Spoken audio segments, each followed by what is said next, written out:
Everyone, welcome back to another episode of cookwithrayo. In today's video, I'm going to be filming how to make this delicious, tantalizing, amazing crepe. And guess what? It is very easy to make, and the ingredient isn't a pocket quarter here. Start by adding my dry ingredients together and wet separately in another bowl. So note that crepe and pancake are two different things because this doesn't require any leavener such as baking soda or baking powder. So I'm going to be adding my dry ingredients in another bowl, mix everything together.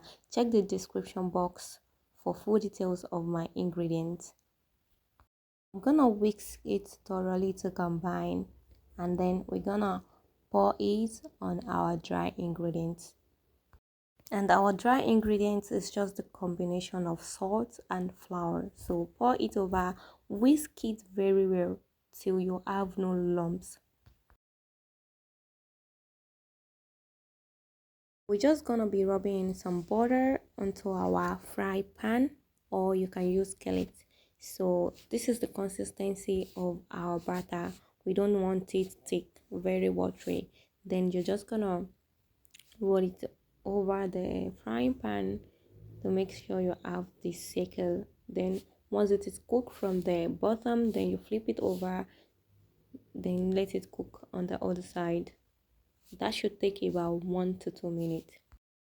Once it's slightly brown, take it off the heat and keep repeating the same process till you finish all your batter.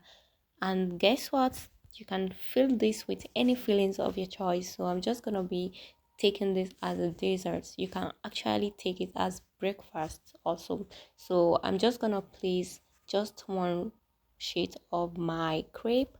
Then I'm gonna add some strawberry, roll it. Then I'm gonna use my powdered sugar and some more caramel.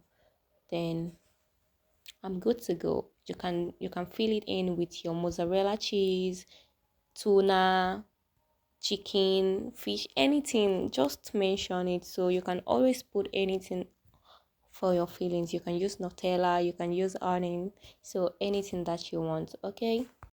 So guys, we've came to the end of today's video. I hope you like what you're seeing. If that's so, if you haven't subscribed to my channel, kindly do that right now and press the bell icon to get notified whenever I upload a new recipe. I've created over 100 recipes on this channel. Kindly check it out. See you in another video. Until then, be healthy, be safe, and be happy. Bye. Love you.